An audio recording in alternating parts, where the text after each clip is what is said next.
We have a quorum. I think we'll probably go ahead and start.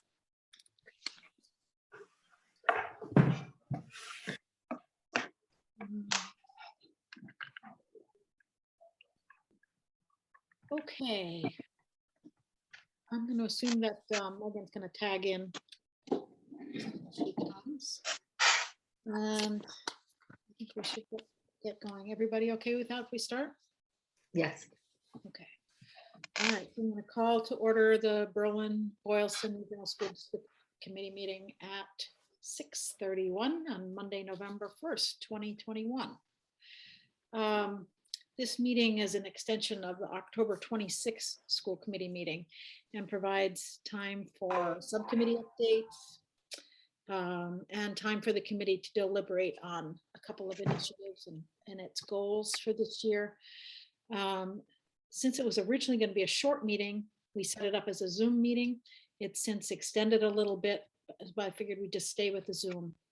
Particularly since Lori was very happy to be, she's wearing PJs. You don't know that, but she's wearing PJs. Fleece pants, they're very comfortable. The open meeting law regulations governing remote participation require us to take all votes tonight by roll call, and we'll also begin by making those at our virtual table tonight. So we have in attendance right now Adam Wilbur, Mike Totman, Julie Lee, Lori Hart, Superintendent Zangi, as the executive assistant to the superintendent and the recording secretary to the school committee, and myself, Susan Henry, as chair.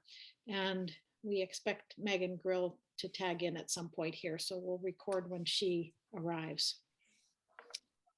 So far, there is nobody else on, no public members on this call. Is that correct, Christy? Yes, I believe it's just Mr. Cleveland from the item. Okay, welcome, Ken. And let's see. Just, I'll say it, we remind anybody who participates in tonight's meeting that your image or voice may be broadcast as part of these proceedings.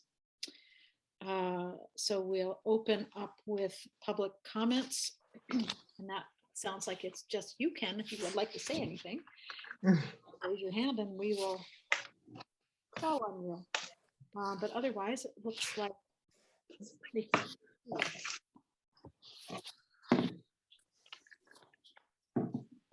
okay. Does anyone have any communications to report to the school committee? Okay.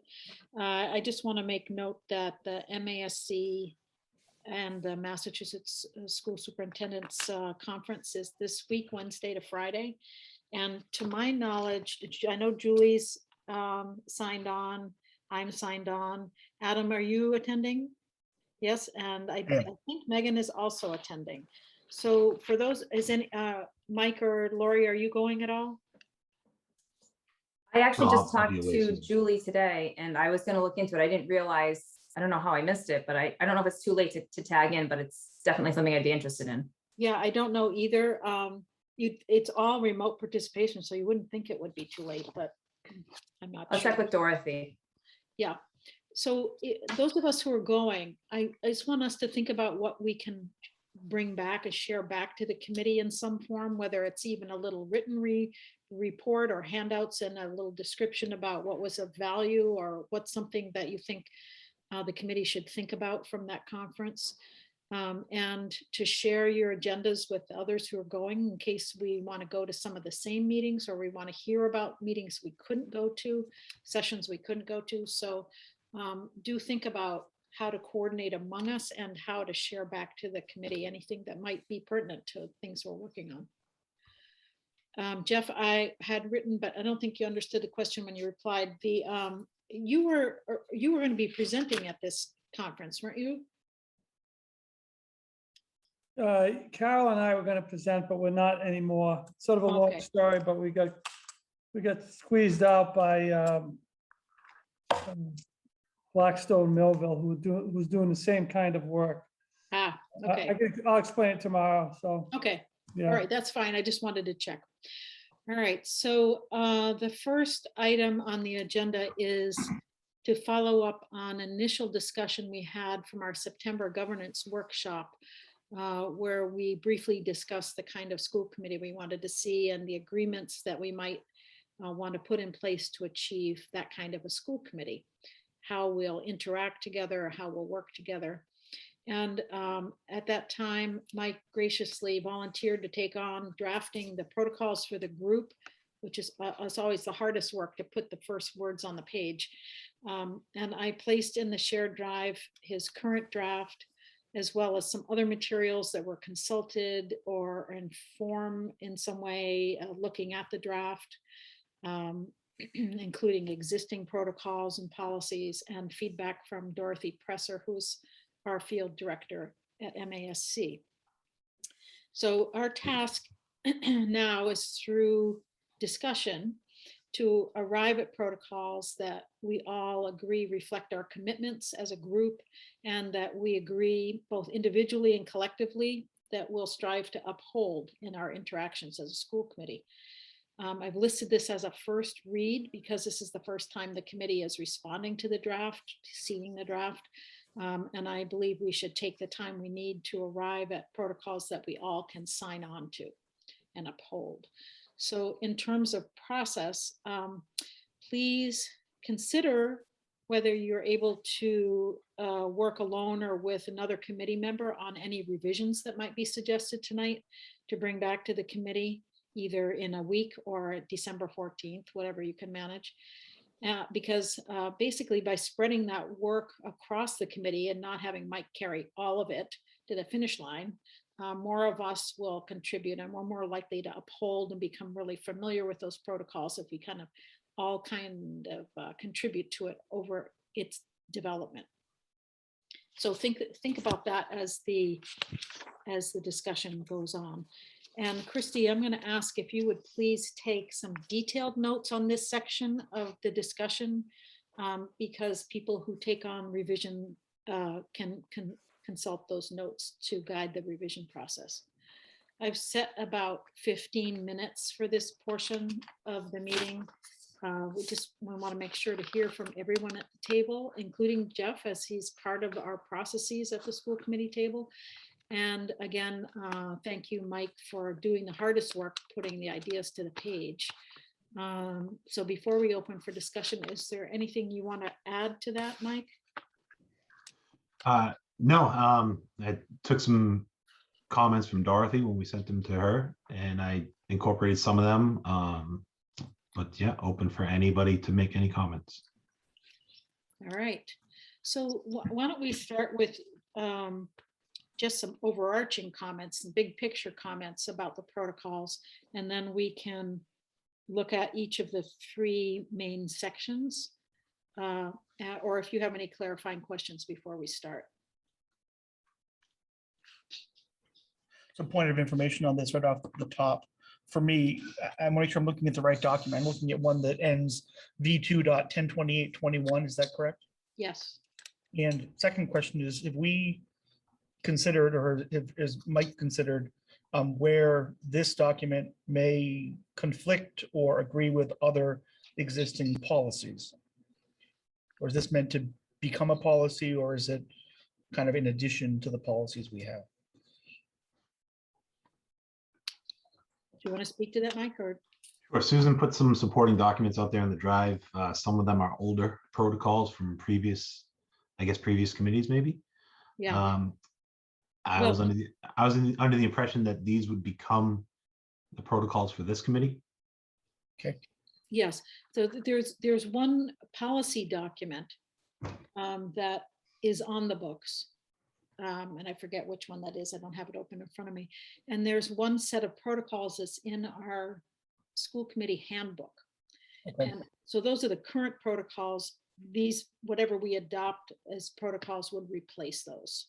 Thank you.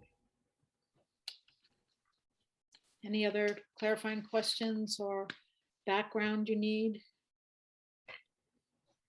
Okay, let's talk about the overarching feel of these this protocol and the opening statement at the top, does this feel like we're headed in the right direction?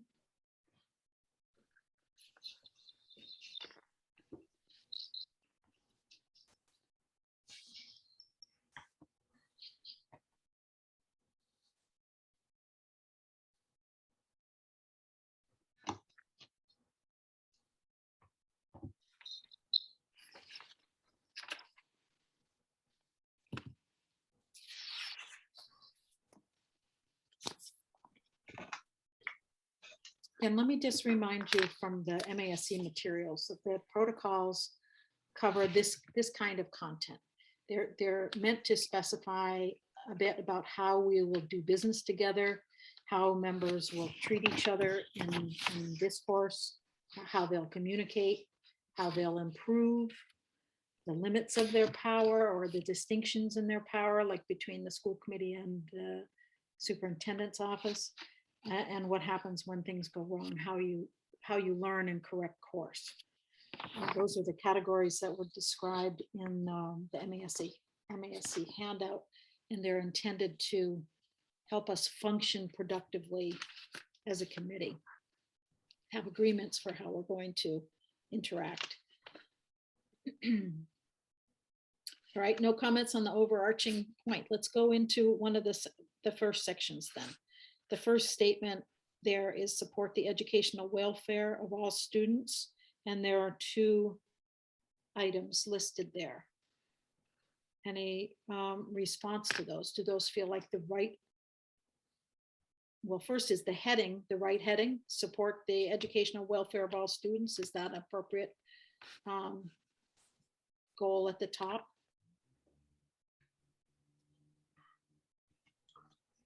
I'm seeing some nods. Yes, I agree. Okay. I have one question on number 1. Yep. When we refer to the word accountability, I see that word accountability is referring to the committee, superintendent, staff, and students. The students part, I just am a little unclear on how we would define accountability for students. Mhm. Yeah, I agree with you, Adam. That was one of the feedback comments we got from Dorothy, Okay. to have that in there, but yeah, I agree. And staff, I had the same feeling for staff. I kind of felt as a school Yeah. committee, we work with ourselves and with the superintendent, our hire. And I wondered if we just had those 2 for the committee and for the superintendent as functioning with the committee, if that would work any better. I would like that better. Yeah, I agree with you, Susan. This is one of the comments Dorothy weighed in on. She Yeah. suggested we include them, but I agree with you. That's why I hadn't included them originally. What was her reasoning for including them? She had that here. I think it was students was the only thing that was missing. Let me just see if I can find that. It was staff, actually, maybe. Or was it the staff? Yeah, either way. Yeah, Either she way, I said, think going it's- back a minute, I wonder if there's let's see, if the second statement remains, note that staff is not mentioned in the list. So I think when she read committee, superintendent, and students, it looked like there was a gap there. But Sure. I don't think she's saying necessarily that staff should be there, but that it looked like it was missing. But if we take out staff and students and we focus on our domain, which is ourselves and the superintendent as part of the committee, as interacting with the committee, that seems like it could stand. I would, Sounds good. one alternative way that I could look at this would be to potentially remove the language about clearly defining success and accountability, because we do set policies that impact staff and students. Those policies are implemented by the superintendent, but we are the ones setting them. And I wonder if perhaps our role is more clearly defined as establishing a vision, creating policies, and measuring progress by the committee, superintendent, staff, and student. We do measure student progress in order to sustain continuous improvement. To me, the disconnect was that word accountability. in particular as it relates to anything except for the superintendent and ourselves.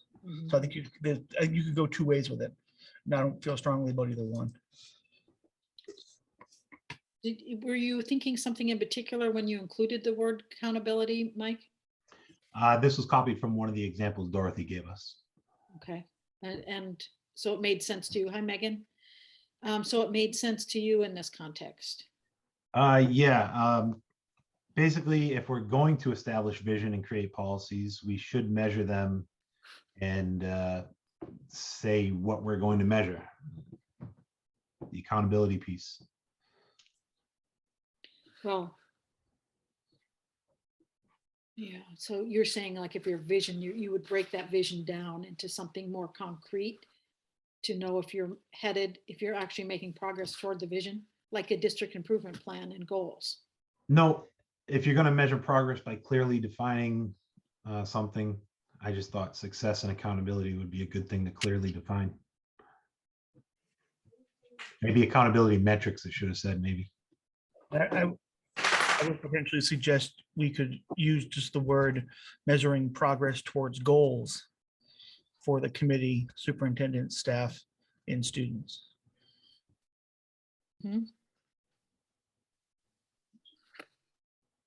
That works for me. Great.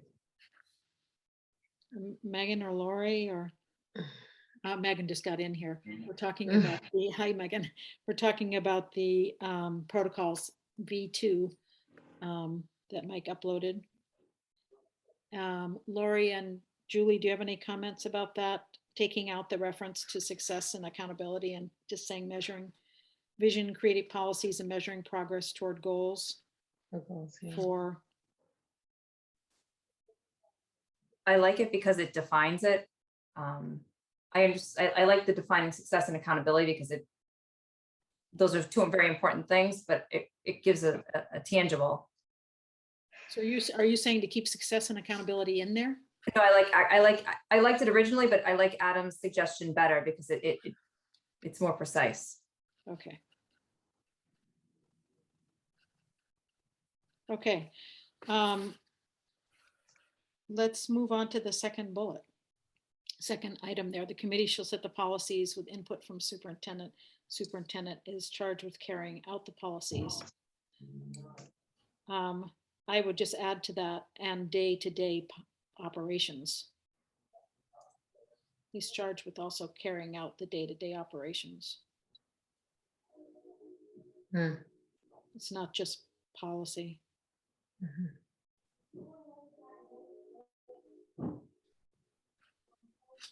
Anybody else? What do you feel about the second one? That makes sense, what you said. Okay. Lori? Yeah. Okay. All right. Is there anything missing up top? Is that those two sufficient there? Will those help us do our work better?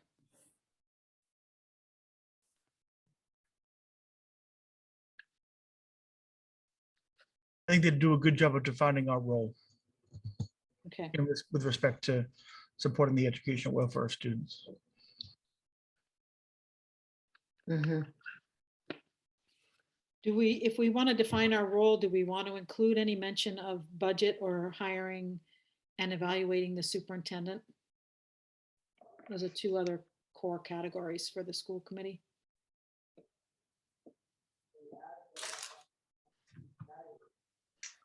Does that feel important to you or not important?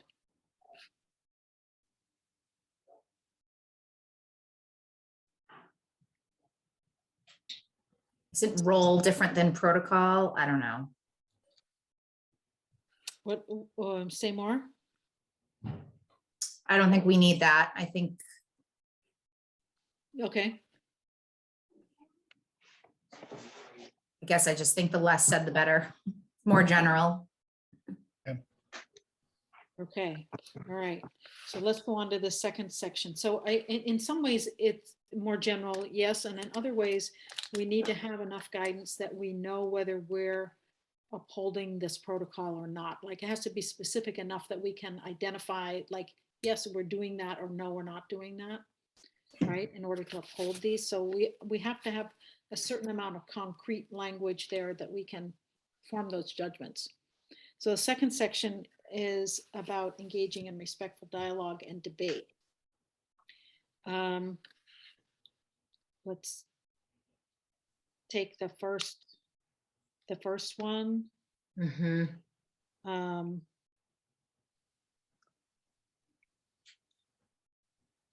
Any comments on the first one?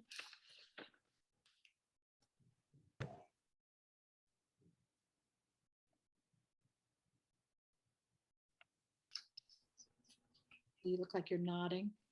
I think that's a great one. Mhm. Very important one, actually. I agree. Lori, yeah. Adam, any thoughts on the first one? Like it. Okay. I especially like number 4, the committee welcomes the opinions of parents and other stakeholders and will listen and engage respectfully, no matter how much we agree or disagree. I feel that that's really necessary to be said right now. It should be understood, but I think it's good that it's in writing and people know that that's how we feel. Mhm. Okay, number 4. Anybody else want to comment on number 4? Does that sit well with you? Okay, I see some nods there. Okay. Let's go back up to 2.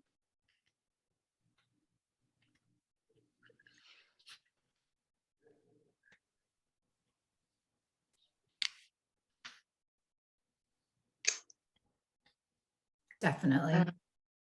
That's good. Do we need the physical altercations part?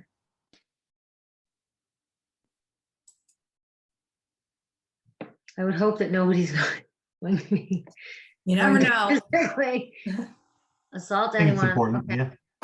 Wow, okay, that's good. I had a little trouble with this one in a couple of ways. One is that Yeah. discussion and debate in particular, but largely agreement also, they're verbal by definition. Mhm. Depends on who you're with. Well, discussion and debate, discussion is a Discussion, verbal maybe, act. debate, I don't know. I mean, they might do more than that, but it is by nature a verbal act. Yeah, So I wondered, and Dorothy had commented about, this is the only bullet out of everything on the page that has a negative descriptor and consequence attached to it. Mhm. And she had said, you know, if you're going to go down that road, you should do that more for other things as well, rather than why this one. Right. I also think that this is largely covered in Robert's rules and the open meeting law. Mm. That, you know, if you know, the chair can ask you to, you know, stop talking, and the chair could have you removed from a meeting if needed, if you're disruptive in some way. So I think that this is covered in you have a reference here somewhere. What was it about? Is it above where you reference Robert's number rules? 1, yeah.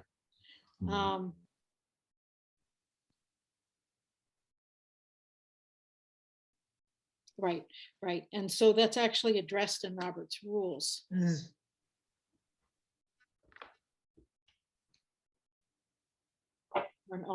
I feel pretty strongly that I'd like to keep the physical in there, just so we're all clearly on the same page that physical is off the table. Are you talking about physicality among the school committee members? Yes. I think I feel like that just go. I think that goes without saying, right? Yeah. It should, yes. Well, yeah, it's against the law. I mean, I think, yeah.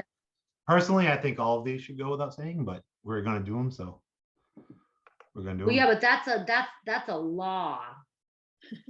So I actually agree with Well, Mike. It's not necessarily a law. I mean, Yeah, it's physical against the law. physical engagement could mean a lot of things, you know? Oh, what, like, can you say more, Mike? Sure. It could mean like grabbing someone's arm to pull them back as they walk away from you. It could be standing in front of them to block their path. You know, things like that. If you're trying to walk away from a discussion, anything like that, to be honest. Yeah, no, I don't see it. Hmm. Yeah, I'm gonna agree with Susan. I don't see it either, but I'll do it the We committee. have had some earlier this year.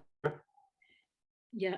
It's Mike not is always putting gonna in- be us, though, on the committee, and I think that if you get a bunch of, I don't wanna sound like sexist, but sometimes some men, that's like men do stuff like that.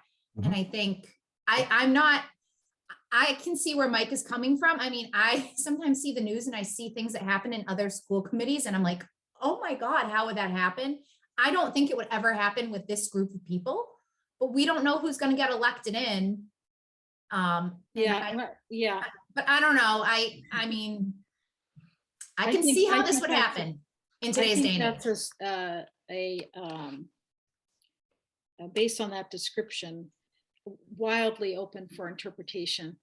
And I don't think it's necessary at all. And we're not writing for future generations because new committees can write their own. Yeah, this is just for us, I their own thought. Yeah. protocols. Oh, So, I don't think that we would ever do this, but I don't think, And what I would be concerned with around physical altercations is, Mhm. it just doesn't seem necessary. Or perhaps we can remove altercations and just leave engagements. Now, I wonder if we can potentially work the word respectful into this item as we did in number 1. Yeah. Yeah, In a way that great covers call. all interactions, whether verbal or physical. I mean, I understand the thinking here. I just wonder if we can get that respectful word in there. Well, it's just that that has to be, like, we have to be clear what that means, right? What's that look like? What are you talking about?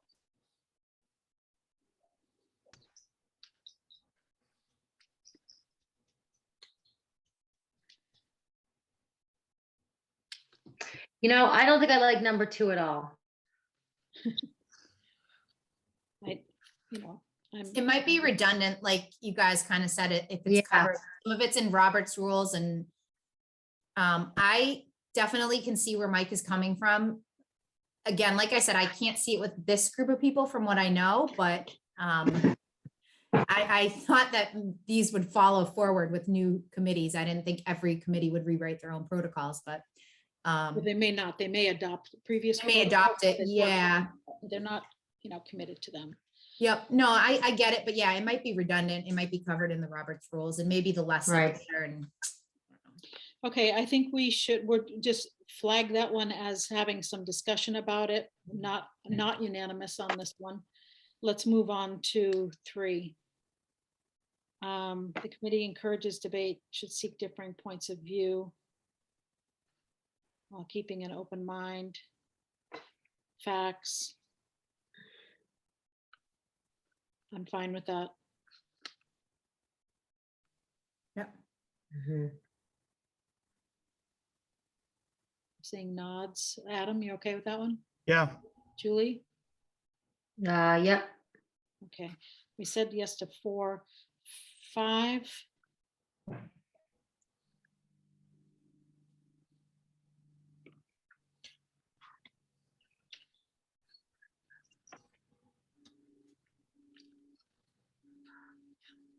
I don't know whether I'm sorry, I was looking at 4 again. Take it back.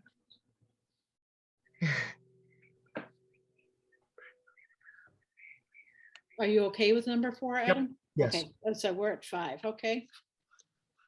To me, 5 doesn't add anything. I just Agree. don't- it doesn't. Yeah, really I was gonna say it's do anything to redundant. me. I know that Dorothy's feedback was something about decision-making. She said something about that. I think Robert's rules covers it. Mhm. Well, she said something that mentions how decisions are reached and carried out. So you could say Robert's rules, I guess, covers that. Unless there's something more specific. But I don't think this one offers any specificity that's useful to our work as it stands. Is there anything more specific we need to say about decision-making? Like there, I mean, there is the piece, I guess it's in our policies elsewhere about, decisions made by the group or supported by the group, right? So even if you didn't vote for something, but the majority Hmm. has approved something, that the committee members don't stand in its way and support the advancement of the group's decision. But I think that's already in a policy, isn't it? I'm not sure, but that would, to me, would be something that would specify how decisions are made. Mhm. Yeah, the only thing I can think of about decisions is that, once the committee makes a decision, it seems like administration kind of carries out those decisions, Yeah. Our action item is just to make the decision. We're not actually going into the school and making sure the decision has been carried out or whatever. And I don't know how you would eloquently say that. But that's what I think maybe Dorothy was trying to get at, but I don't know. Yep. My question is, how does it fit the topic at the top? Yeah. I mean, I guess that's the ultimate result, but it's engage in respectful dialogue and debate. Right. Yeah. Something along the lines of maybe the decisions will be, respected and Yeah. I'm not sure really where to By go with that. administration. That's who's- Everybody. Yeah, it has to be everybody, but I think administration is in charge of actually, doing the operations to carry out whatever we decide. Admin carries out the decisions, and the school committee sometimes is carrying out decisions too. It seems obvious to me. It feels like, I don't know. Yeah, I mean, we could just delete it, but you said she made a comment. I don't know. Yeah, well, all right, let's just mark it as something more to think about, that one. Is there something else more there that we could articulate? Okay, let's look at the last section, establish and maintain. Before we go to the next Sorry. section, did you want to keep to your 15 minutes or do you want to keep going through the last section? We have a couple more minutes, right? I have 6:42 that we started. Oh, okay. Unless my math is I wrong. didn't, yeah, on my agenda, I'm thinking we have till a couple more minutes, so Okay. I think we should take them for the last section here. Establish and maintain effective communication protocols. Number one, any comments?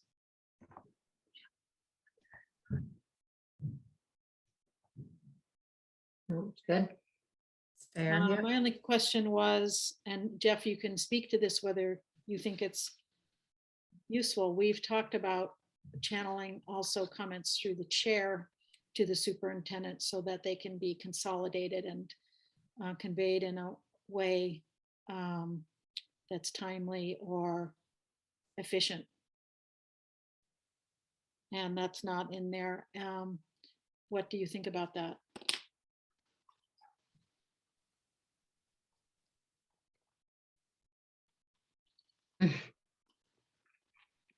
Yeah, it probably should be in there. Others, do you have anybody else have a thought on that?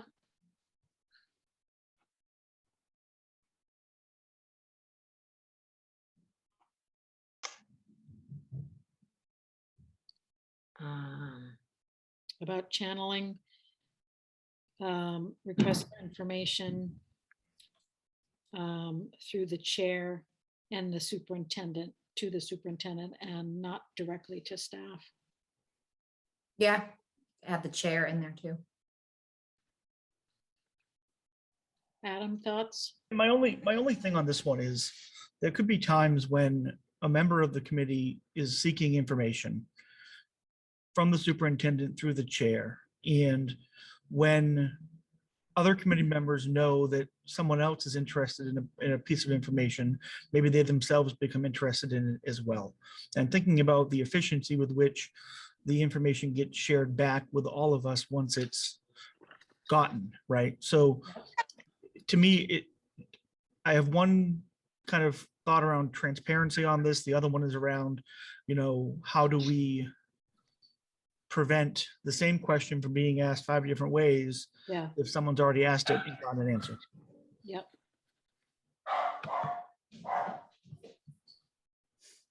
I also don't want 5 of us going directly to Jeff with the same question Right, that's already been answered by someone else. right.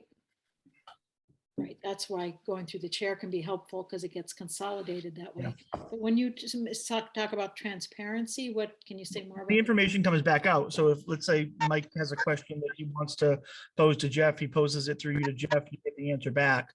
I wonder if we should be more proactively, and I don't know if this happens or not, sharing that question that was had and the answer with the whole group. Mhm. Okay, Like it.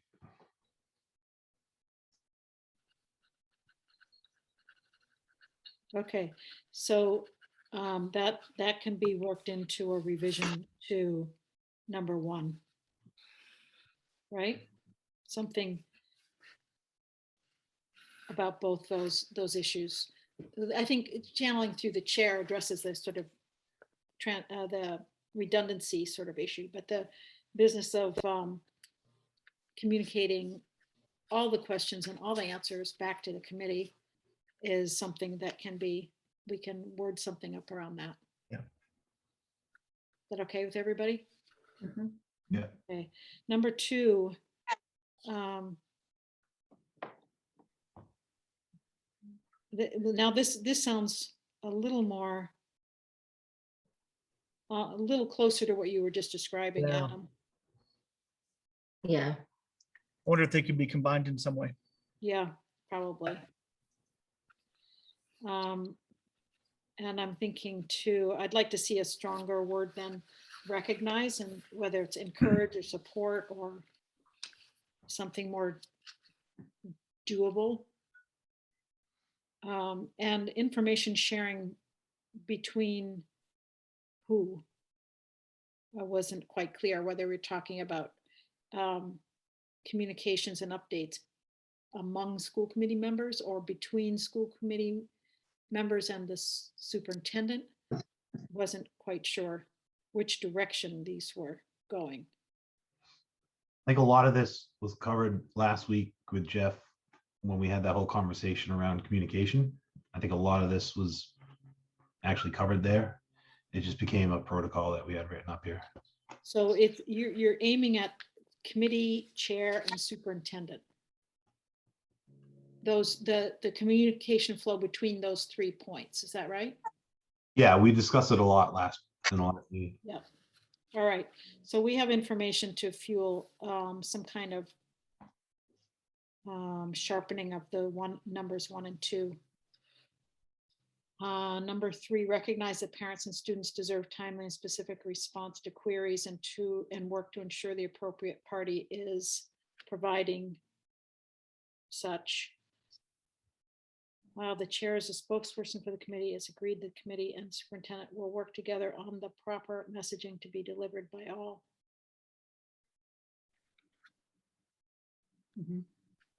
Yeah, again, kind of goes along with what we did last week. Okay, so I'm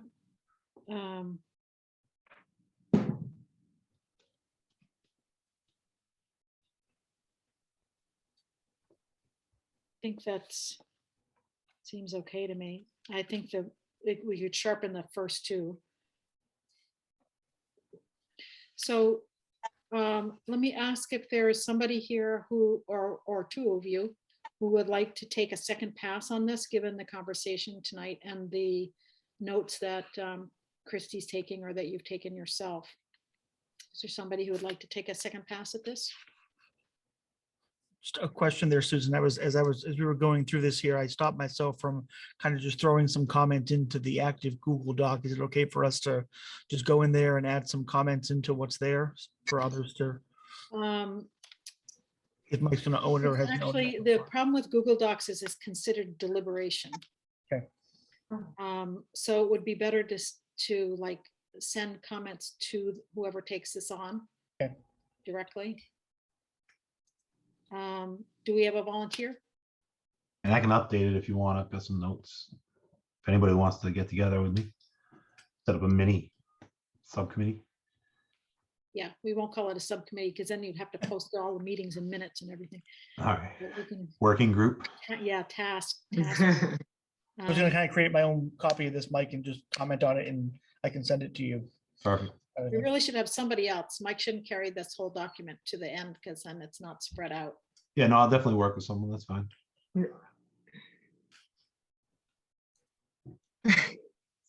Who's up? Me and Adam will tackle it. How's that?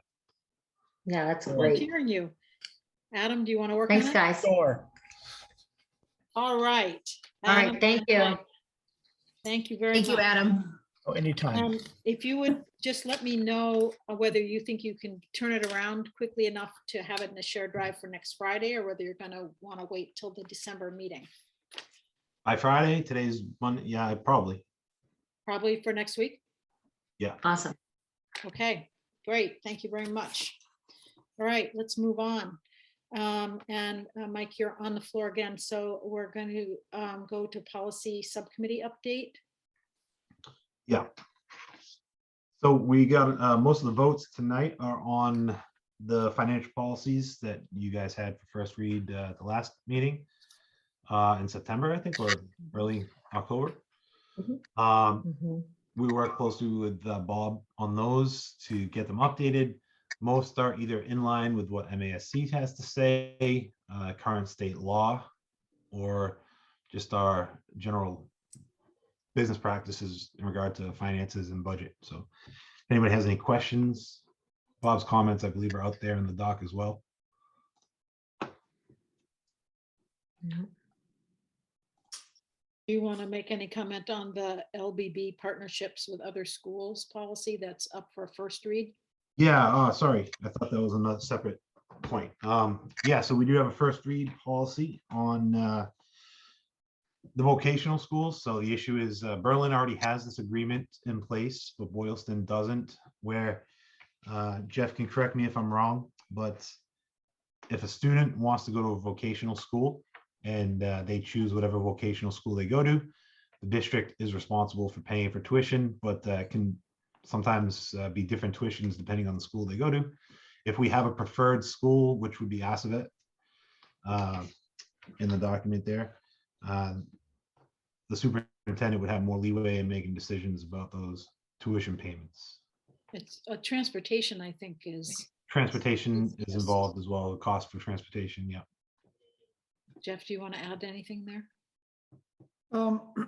Only that, they're involved, and I'll probably report out on this again at the November meeting, but they're involved in a lot of equity work too. So they're going through more of a lottery system. Yeah. So it's a little fairer than before. So essentially what Mike said though is true, in that Berlin is a member of the collaborative and Boylston is not. So really what it says is that the superintendent has the option to say to a student, you have to apply to Assabet first.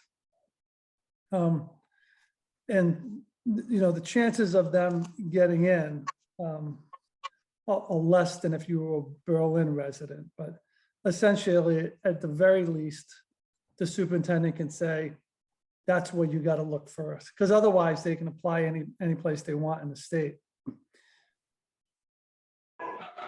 Adam?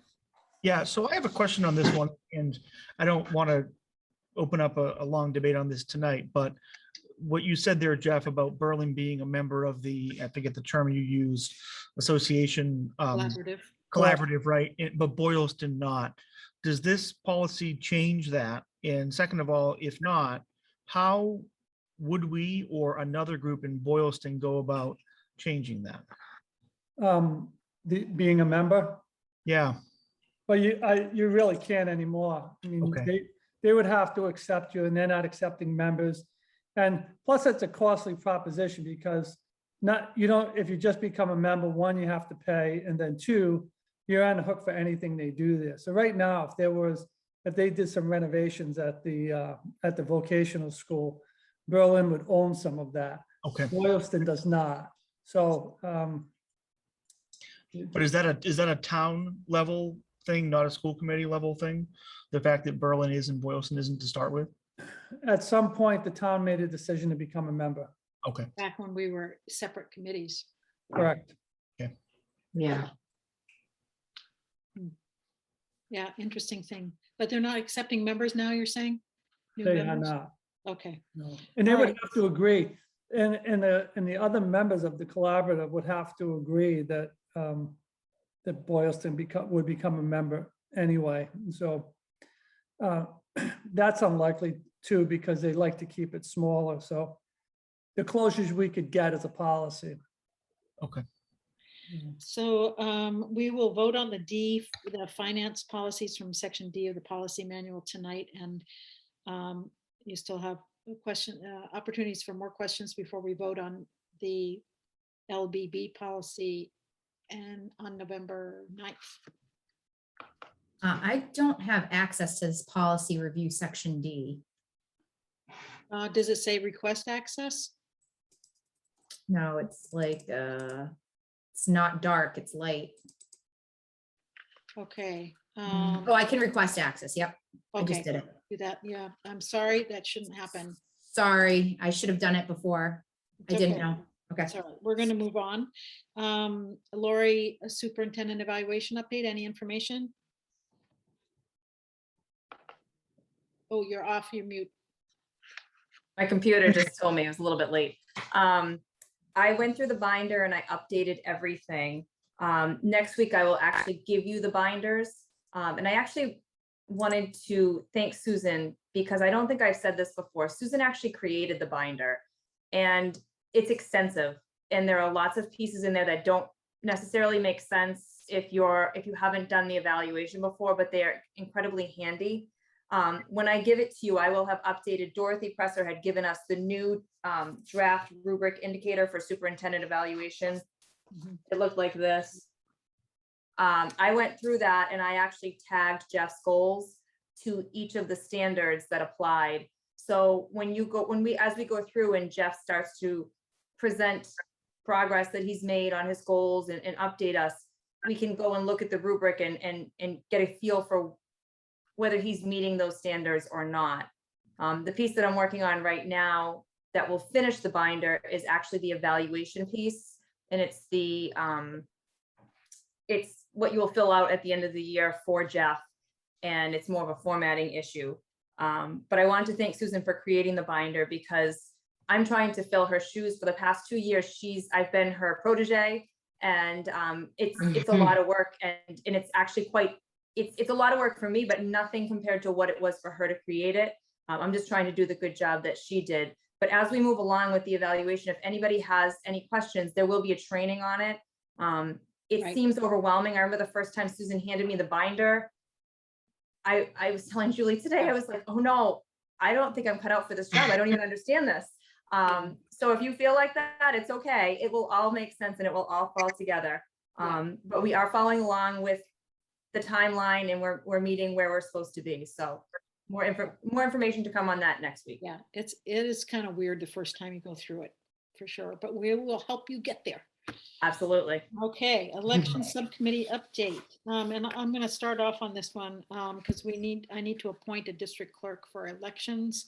The school committee is responsible for ensuring a key position in the election process, the district clerk, which we had kind of got confused on and contributed to us missing the first election time for the regional school committee.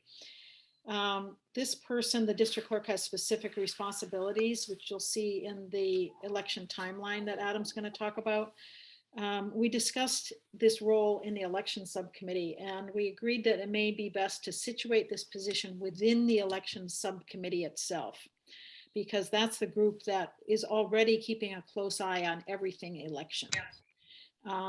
In addition, Jeff has said that Christie or the executive secretary will enter key dates that we receive from the state about the district calendar.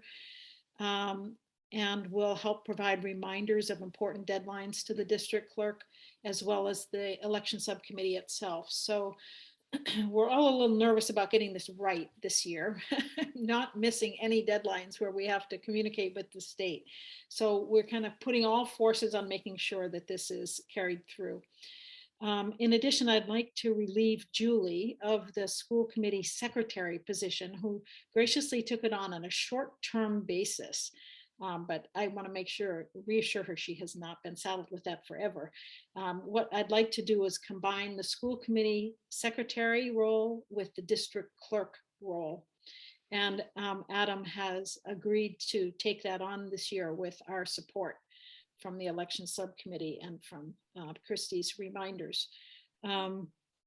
So tonight I'd like to appoint Adam to the position of district clerk / school committee secretary, to carry through that position through the November 2022 first regional school committee election. Hooray. Yeah. And then I will thank you, Adam, for that. Thank And I'll pass it on to you to give other election committee updates. This is what you get, as Lori, Susan, and Mike know better than others. When you're the squeaky wheel about why these elections didn't happen 2 years ago, you end up getting yourself appointed as the district clerk. Yeah. There we go.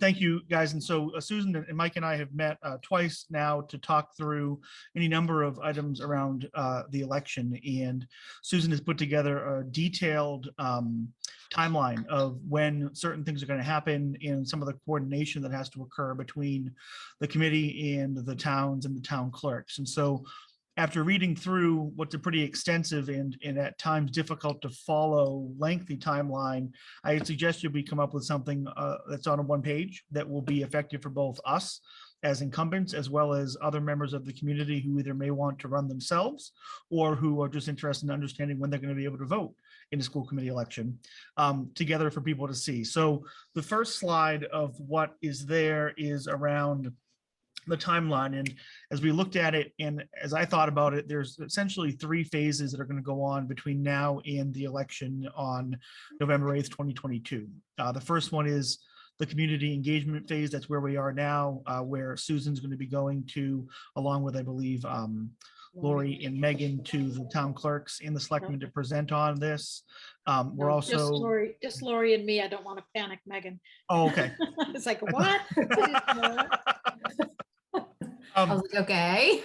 So they're going to be presenting to the town clerks and going to the selectmen's meeting to present on this. And also in this period between now and March, we'll be effectively publishing election information and FAQs on the district website that we can then share across different communication channels.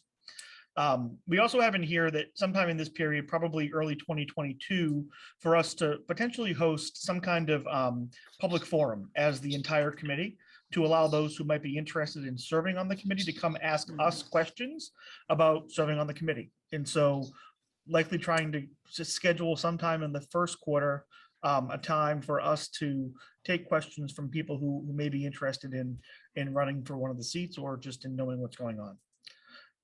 Second phase is then from April to a date in July, where the opportunity will be afforded to anyone in Boylston or Berlin to take out nomination papers. They'll be able to take out those papers from either town clerk or from the district clerk.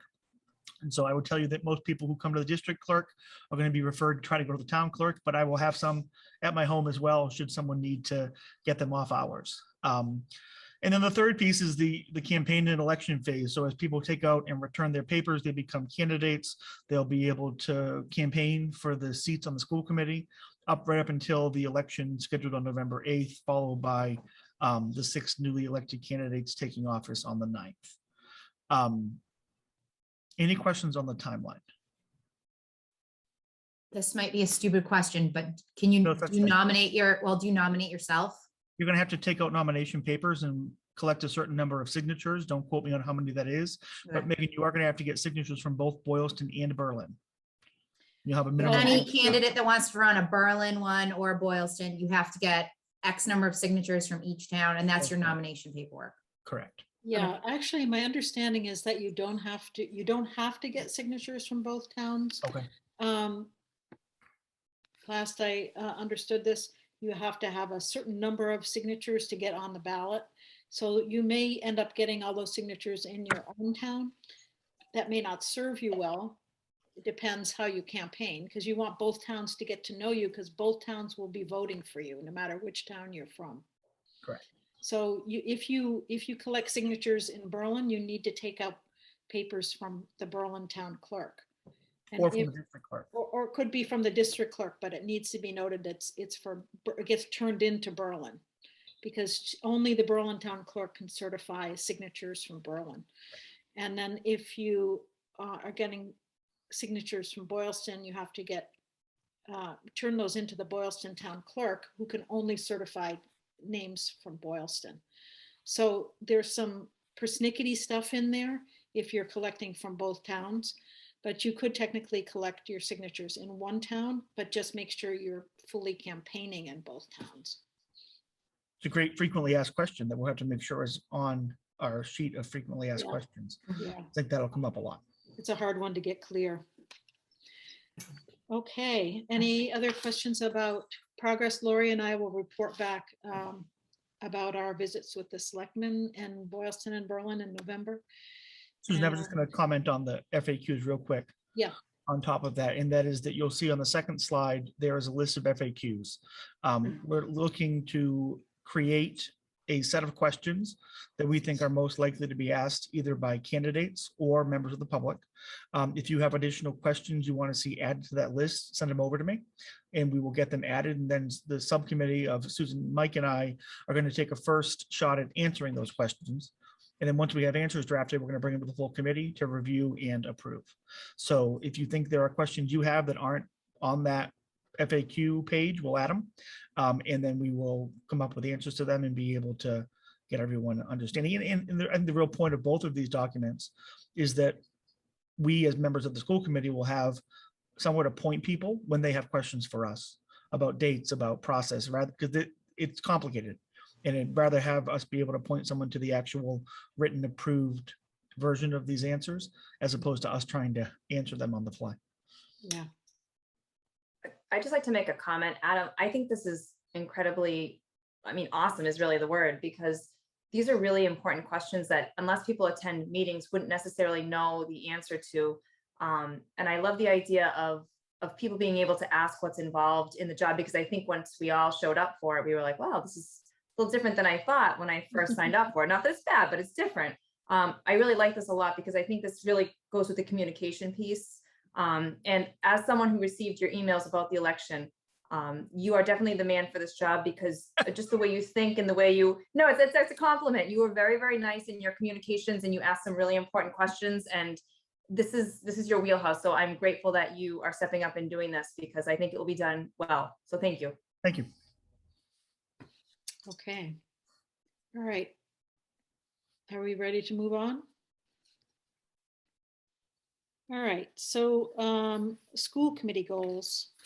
So since the topic of community engagement and communications being worked on in the committee and in these subcommittees, you've already heard, and I'm sure you're involved in it in your own subcommittees, I decided to try to put on the page possible school committee goal that addresses specifically the areas highlighted for development in last June's school committee's self-assessment report. So the document I put in the shared drive has two parts. The second page shows the portion of the self-assessment report titled Areas for Potential Development. That is extracted directly out of the self-assessment report. The first page is a draft goal that targets each of those four subcategories that are shown in the report on page 2. So I tried to address them one for one. Whenever possible, I tried to target meetings and activities we already have underway. And I tried to avoid adding a whole ton of new activities or commitments for this committee, which is already working hard and having a lot of meetings, a lot of ramp up work. I tried not to inundate us this year. I think what we need to do is see this as a long-term goal that will reach into the next year and the year after that. And I encourage you to look at this goal with that lens in mind. It's not all just this year. Um, Again, I'm going to ask Christy if you would please take some detailed notes on comments and suggested revisions on this part to help guide our whoever takes on the next round of revisions here. And please think about whether you'd like to do the second pass on this set of goals to bring back to the committee for a vote. So let's take a look at the overarching direction first on this again. Is this the right, I'm assuming this is the right area because it was tagged in last year's goals. We've had a lot of discussion about community engagement and communication already this year as a new committee. I'm assuming this is the right direction, but I do want to just confirm with you, does it feel like the right direction for this committee to be going at this point in time?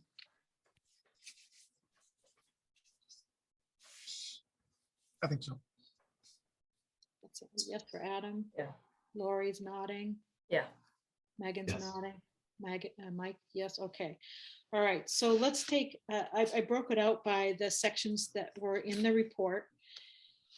And in the first, community outreach, feedback, and municipal engagement, I targeted in the January governance session, working on as a group, kind of a collective vision for what we think community engagement should look like. In the, not just this year, but in the long view, what do we want to be seeing?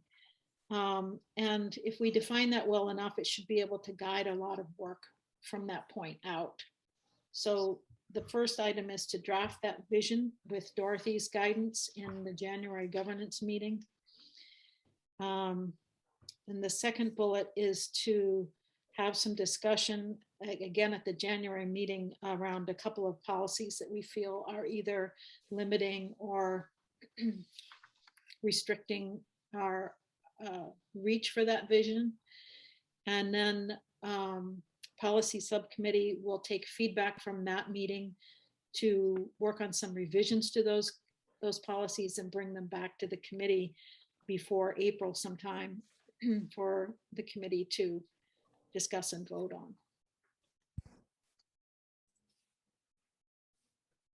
Adam, you look like you have something to Yeah, say. so I have a general thought on the way this is presented, and Okay. maybe for us to think about. As I read the first item, for example, right, we talk about doing something by April of 2022, which feels like a long time away. Then get to the second item, number 2, as I scroll down, we've got something more timely around December 2021. So the Wait, so goals is where are you referencing there? Oh, I see. first bullet, number Yeah. 2, right? Yeah. So I wonder if perhaps we should think about presenting these chronologically, so we can show what it is we're doing to improve our community engagement starting now through that end date, Mhm. rather than starting with talking about, policy revisions by April 2022. I think that's an important piece of what we're talking about doing is revising those policies, but we're also doing some things a lot more quickly than that. Yeah, And right. it would be right. helpful to maybe us to be able to understand where these things fit Yeah. in the course of time. That's great. I could map that right onto that little visual diagram for the election subcommittee. Here we go. That's a useful suggestion. Thank you. Are the items under number 1, do they seem like the appropriate things for us to be trying to tackle for this year? In line with work committees and stuff we already have in place?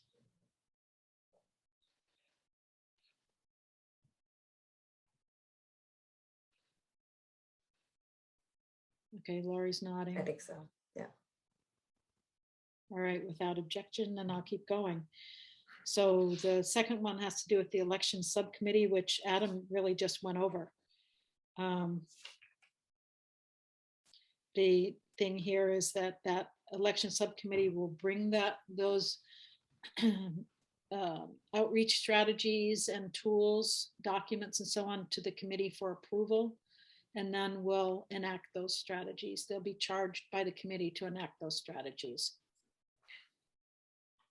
Okay, so that one's in line with what Adam already talked about. The third one, the first bullet is about basically re-engaging groups that have been involved, we've been directly involved with before. We used to have reports from those groups in school committee. We don't seem to now. COVID, I think, interrupted a lot of that. So part of this is taking time to just coordinate. How are we going to re-engage those groups? Will we go out to them? Will we invite them to come back and report to committees, or will we go to their committees and bring back news to the committee ourselves? How do we get them? How do we get these groups back in play?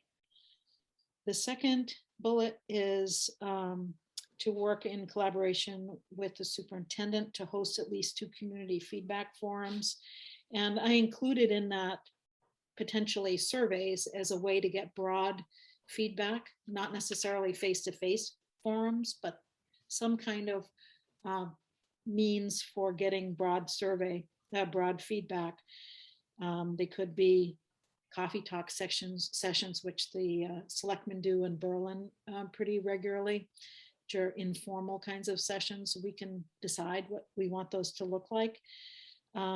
But we will collaborate with the superintendent to do at least a couple of those to solicit perspective and involvement in the performance or the direction of the district. So I also, I want to hear your thoughts on that. I also want to hear Jeff's thoughts on that. And then the third one will be to collaborate with the superintendent to implement, and I would modify this already to say to vote and act on whether to implement a COVID dashboard. And we still need to finish a discussion, I think, at the next meeting about whether we want to have a COVID dashboard, and if so, what information should be in there. We still have to finish that conversation. So I think I just modify that language to indicate we need to decide about that as well. So comments on those 3? I'll comment on the coffee talk session. Mm-hmm. I think that's a great idea. I know in the past that was done. And while it may not have been well attended, maybe there were 6 or 7 people that went, or 8 to 10 people that went. But what was great, it was the superintendent just sat with these people and just had some pretty casual conversations. But those people then brought that face-to-face back to their groups. So it was talk about a full spiderweb connection there just by a simple coffee talk. I thought it was immensely helpful. That's great. Not that you want to do that, Jeff, put that on your plate too, but. Yeah, I was going to say, can someone define what in collaboration with the superintendent means? Because usually that means the superintendent organizes and does all of the work, which really means Christie organizes and does all of the work. No, I don't think that that's the intent. When I wrote it, it meant that we would work with you to decide what forum would look like and how it would happen. So I think it's all to be decided together. That's what I meant by collaboration. Okay. And I think it's nice, Jeff, that like people want to see you in those sort of casual settings, you know what I mean? To kind of see you rather than, through emails or through like real deal stuff, even though you'll be doing real deal stuff there in the coffee talks, but because there's so much more informal, you're who you are, and that connection can be made, I think, which is nice. Can we drink at this? I see you have, it looks like a sectional couch there, Jeff, and a very nice home, and maybe everyone can gather It's the around. Irish coffee talk. Sectional. Irish Yeah, coffee. the Irish coffee talk. Yeah, because you know what? That I would arrange. Yeah. Yeah, happy hour. Why not? Yeah. Happy Do hour. it at the pub. I could work that in. I wouldn't even need Christie for that. So Jeff, would you feel more comfortable if we added some language in this that says something about we'll collaboratively plan and host? No, as long as we know what we mean, that's fine. Okay. The alcohol piece. Jeff, I think this is to your benefit because like, we know you like this, but nobody, like, not that nobody else does, a lot of people do, but I'm always saying like, have you ever talked to Jeff? Like, he's just a fantastic person. And I think the more that people engage with you, they read your emails differently. They look at everything. They even look at a Facebook post differently when they know you. I just think you have the perfect personality for it. Not that you want to do it, but I think it would help you in the end because people they really just want to get to know you is what it is. They want to know who's in charge and how you think and that you're actually really funny. Yeah. Yeah. This is kind of like Adam getting this whole new assignment. Oh, what? I'm supposed to say thank you at this point. You're welcome. Okay, This is interesting though, right? I don't know, how many times have, Jeff, you been able to address a group like this in this setting with the school committee there as well? Because I mean, I think these Good point. things, there's going to be questions or topics that we can almost help by expressing our support as questions get asked. Maybe you have an answer, maybe Susan has an answer, maybe any of us have an answer. I think they could become a nice way for people to understand how the whole thing works together too. Well, before COVID-19, I used to go to events during the day. Like I would go Yeah. to the luncheon that the elderly have at in Boylston, and Yep. I used to go to 19 Carter, depending on what the snacks were. But you know, Friday morning all the time. But I used to go there. I went there a lot. Yeah. Yeah. Matter of fact, that's how the after school bus stop got arranged. So that it would stop close enough to 19 Carter that the kids could go there. And I was working on an arrangement that the kids could actually go downstairs. We were trying to work out a supervision piece where they could go downstairs. It's kind of informal and do their homework and sort of hang out. And they were fine with it, but that was like right before COVID hit. So yeah, no, I've gone to a lot of those things during the day that I can't really go to now. Right. I love the idea of us having us there with you from time Yeah. to time too, with those kind of things. I think generally speaking, Susan, I think this section right here, and this is, I think, to my earlier comment, this is great. All three of these bullets, and we're burying the lead the way Agree. it's set up right now. Mhm. I'd throw this up at the top and say, boom. Yep. Okay. Agree. Official term, boom. Boom. I like it. all right, so the last one, so Jeff, you're in agreement, okay, with these couple of collaborative endeavors? Yes, that's fine. Yep. Okay, and the fourth one, information, so this had to do with us engaging with our own professional development and sharing that information back, resources back to the committee so that whatever we learn, we find ways for it to become useful. And it's not, I mean, it's classic in schools, right? Teachers go off to do professional development. You can speak to this, Jeff. They go off by themselves and then they come back by themselves. And what they've learned kind of dies out because there's nobody picking it up. It's not being shared out. It's not being used in any way that grows. So I think that's when professional development's not done well, which is not what's happening in our district. But it could happen for us, and it does happen for us. Typically, we go off, if we go to a webinar or something, we're just sitting there by ourselves. I'm always looking at the participant list saying, is there anybody here from our district? And usually I'm the only one in the room, and I'm sure you've had that experience as well. So this one is about how do we bring that information back, share it back, find the ways and places for it to be useful or discussed or shared in some way. Yeah. So these all grew out of the feedback that was in that report.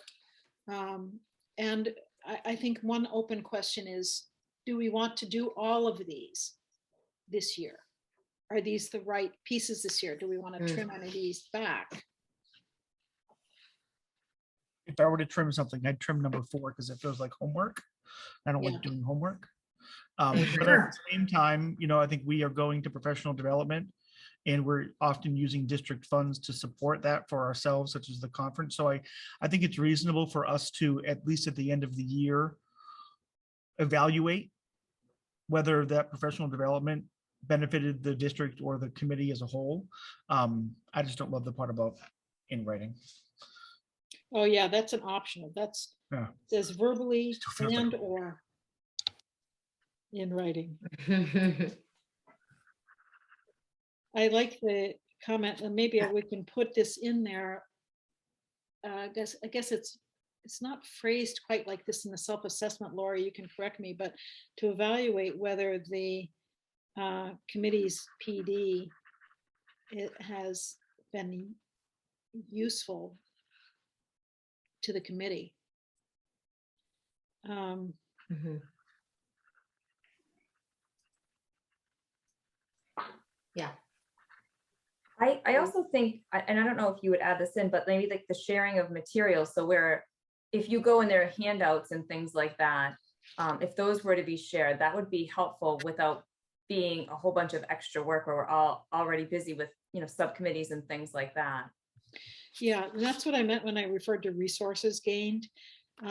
But I think, again, I mean, that's one step to share those resources, but it still may not be useful, right? You look at them and you don't have any of the context around it. Sure. So that's when it's useful to have somebody write something or describe something to help put some context around it and help people connect how this could be useful.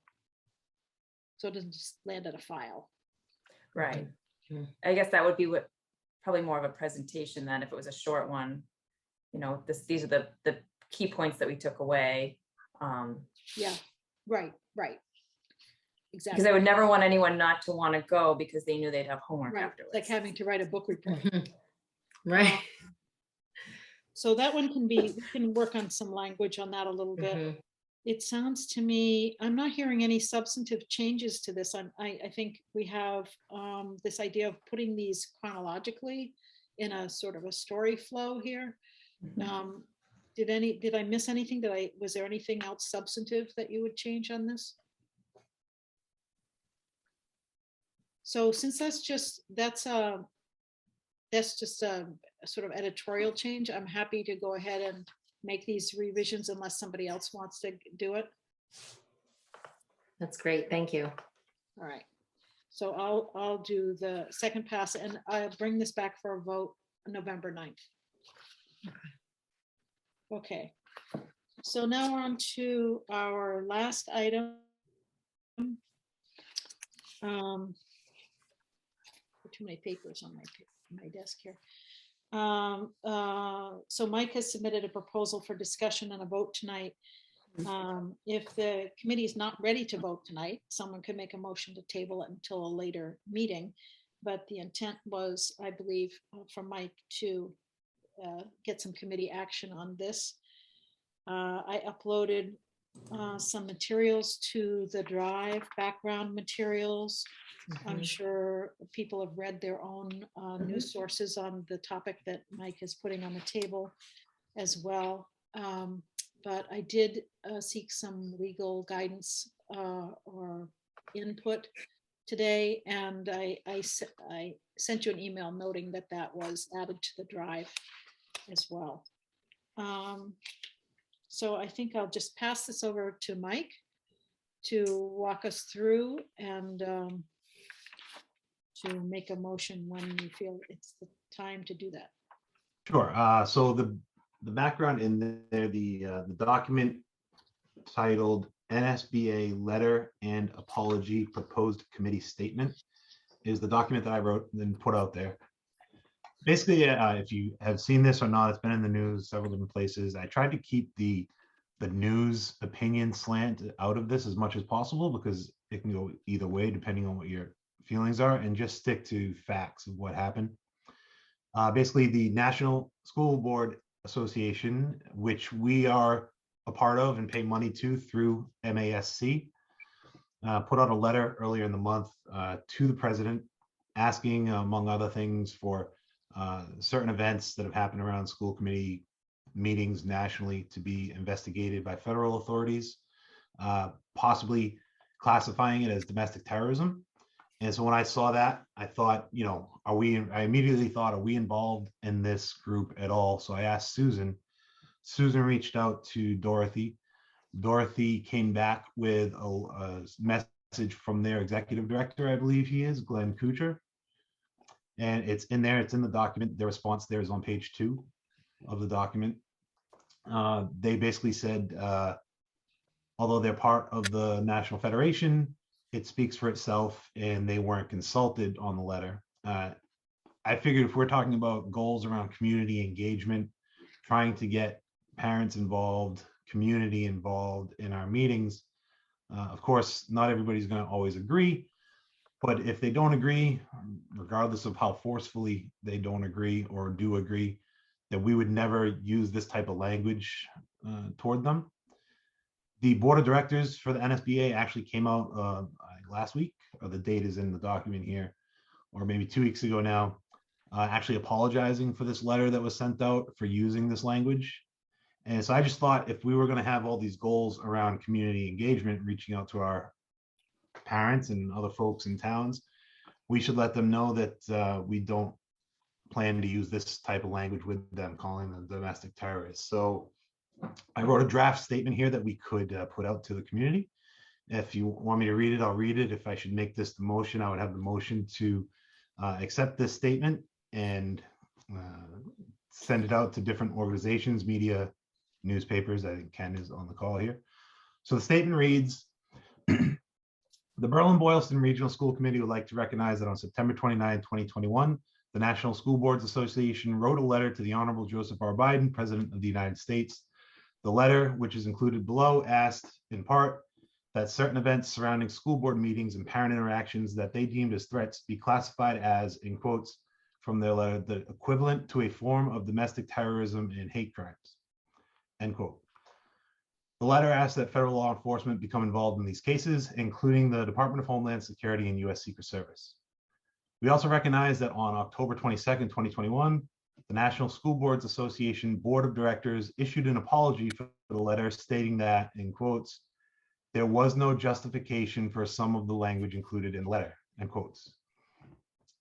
While the Berlin-Boylston Regional School Committee does not condone violence or criminal activity, we strongly encourage all forms of constitutionally protected speech and encourage our community to engage with us as we conduct the important business that school committees are directed to do. We would never seek to classify any parent, citizen, group, or individual as a domestic terrorist in any way, no matter how much you may disagree with our discussions, you meaning the community, parents, protest the decision or question our judgment on any matter. We encourage all opinions and welcome you to engage with our committee. We also recognize the fine work that our local Berlin and Boylston police departments do and fully trust that they are capable of handling any illegal act that may be associated with public interactions at a school committee meeting. We also trust that they would know best when it would be appropriate to request assistance from higher authorities up to and including federal law enforcement. Thank you. And then at the bottom of that is the links to the letter and the apology that the group sent out. So that would be the motion to accept that statement and to adopt it as a statement from the committee.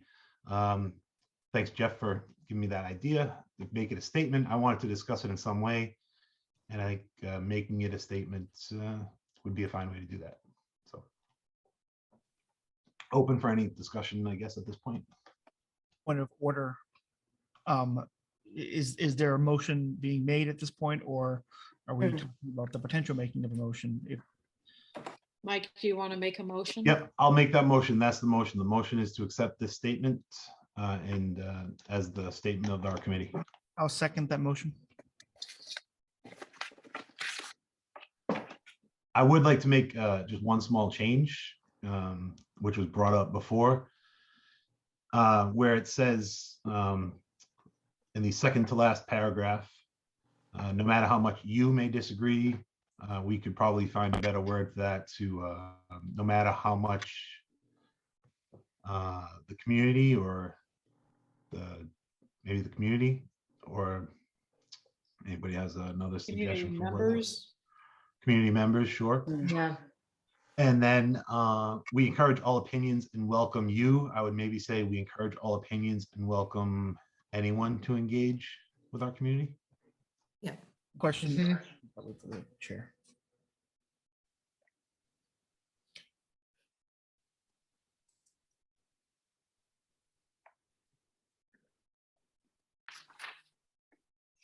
Other comments? I wanted to thank you, Mike, for doing this because I followed this very closely. And to be honest, I was surprised the community didn't come out and talk about it sooner. Just because, we're working on community engagement.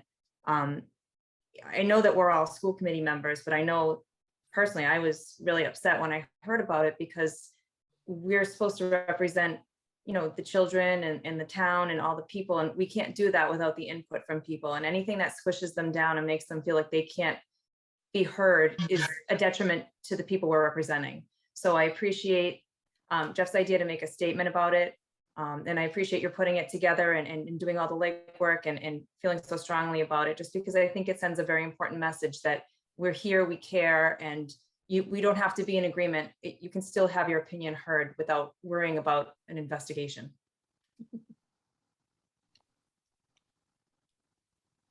Adam? I'd like to make an amendment, as Mike suggested, to the two places where the word "you" appears in the second to last paragraph, that we change the word "you" to be members of our community in both cases.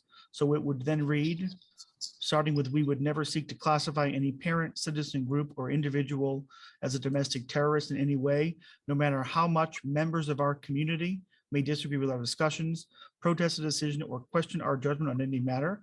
We encourage all opinions and welcome members of our community to engage with our community."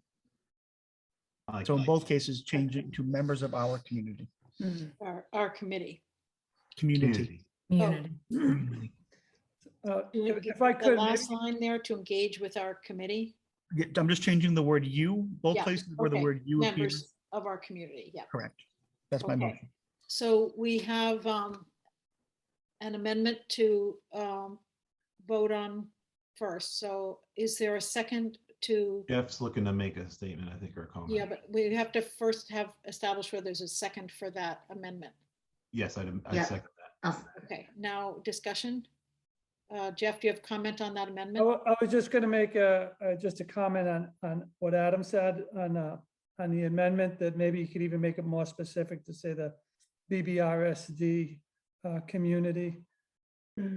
I'll accept that as a friendly suggestion to my amendment. So members of the BBRSD community. I'll revise my motion to state that, and if Mike wants to second my revision, feel free to. Seconded if needed, yes.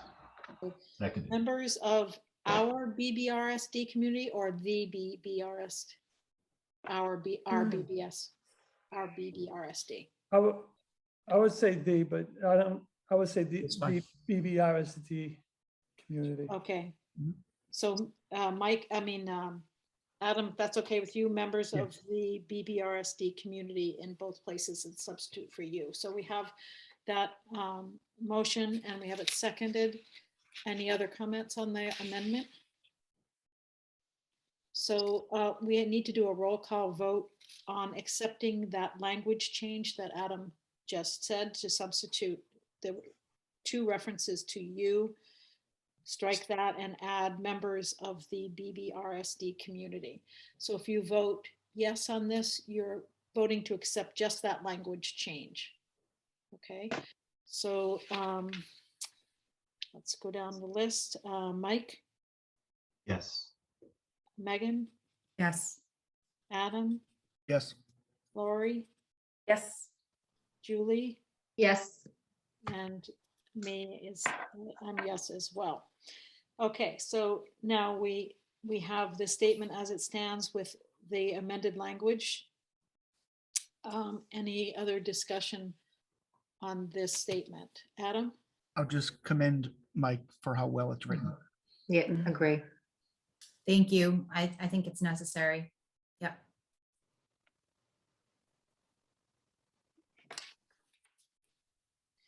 So my question to you, Mike, only is your reference in the third paragraph in the second line. When you say we strongly encourage all forms of constitutionally protected speech, are you referring to what you said on page 3 as even as an attempt to prevent the meeting, thereby preventing the discussion?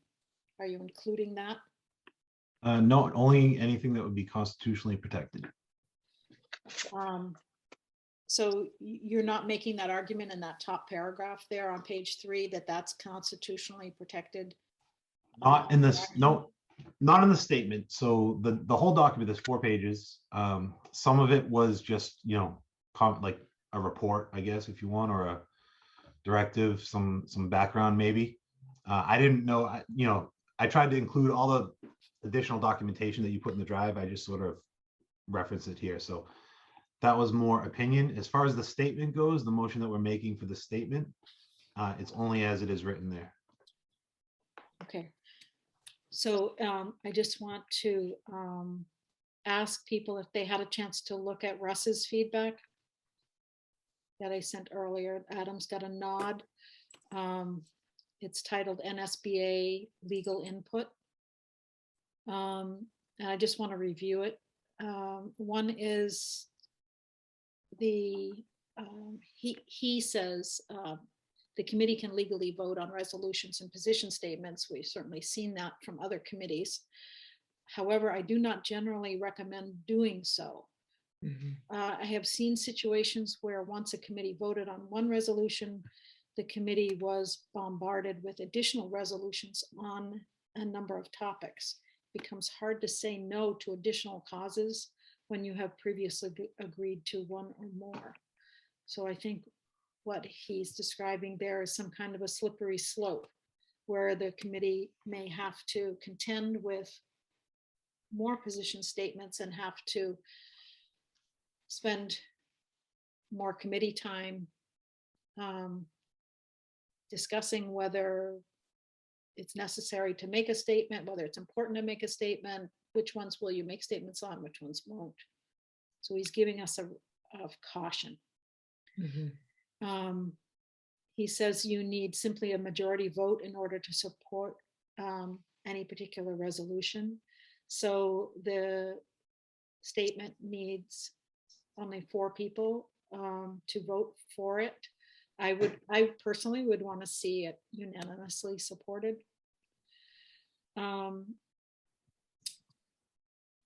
Based on state law, the chair has the right to have someone removed if they're interrupting a meeting. This is in the open meeting law. It would be protected speech during public comment, but not during the meeting itself.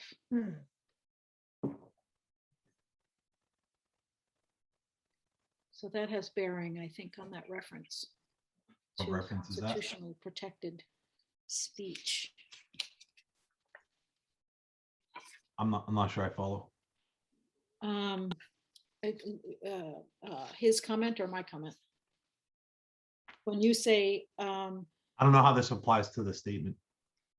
well, when you refer to all forms of constitutionally protected speech, Mhm.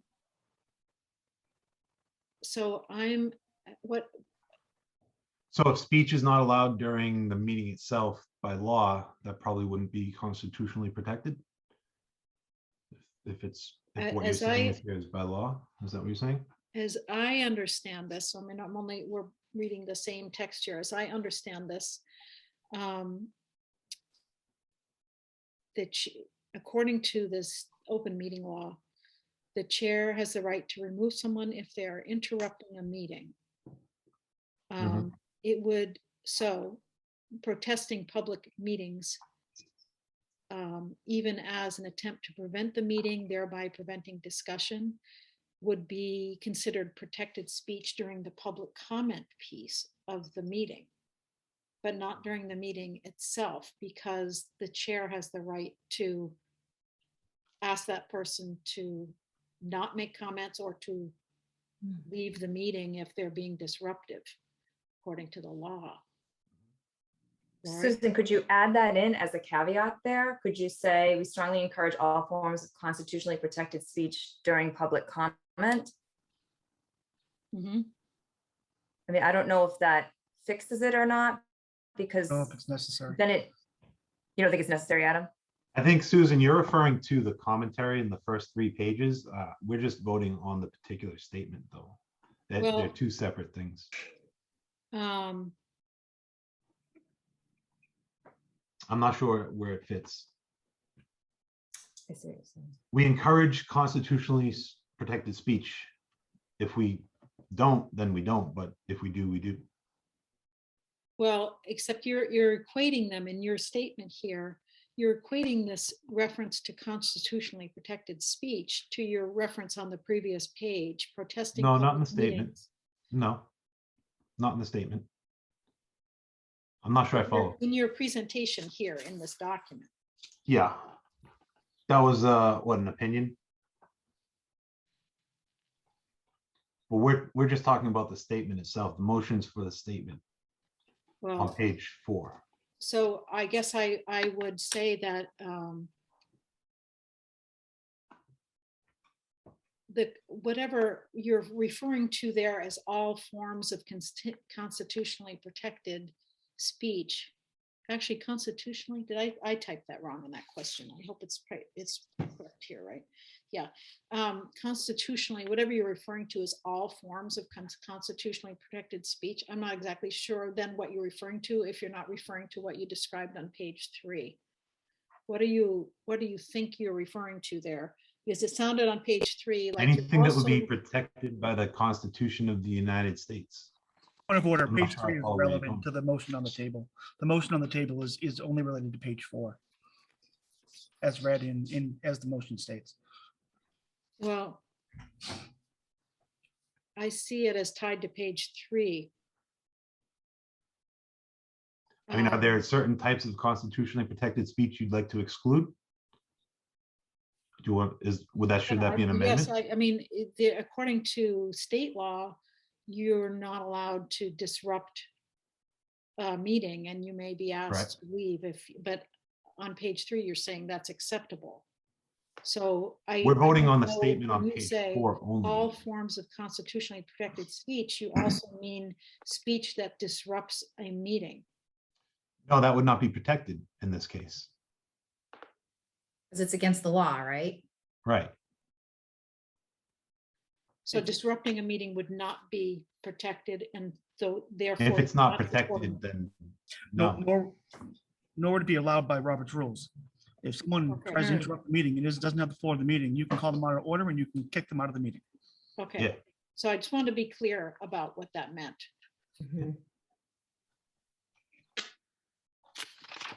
Okay, and oops. Sorry, just lost my thing. And then, yes, and okay, all right.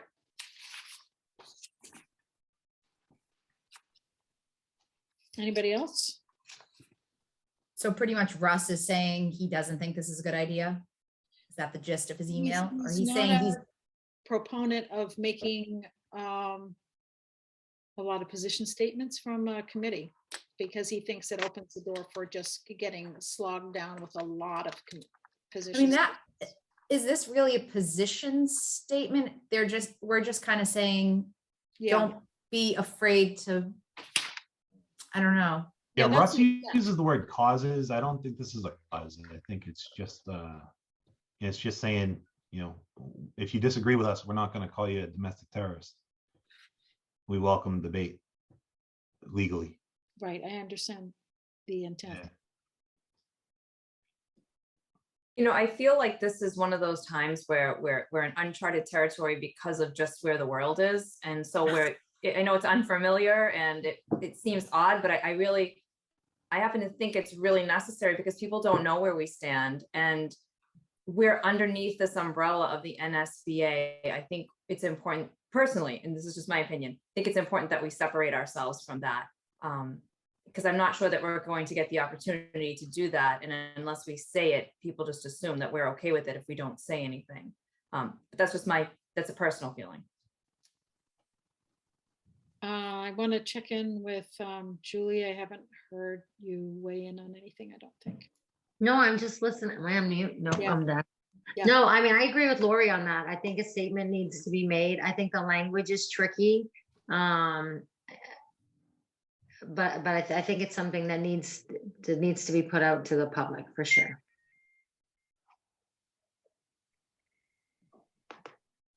Okay. Megan, anything else?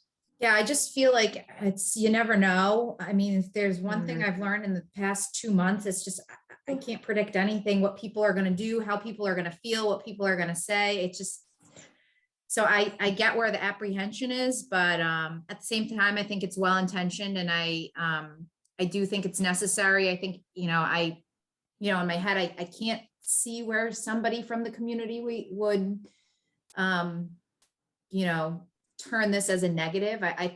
In looking at it, to me, it just seems positive.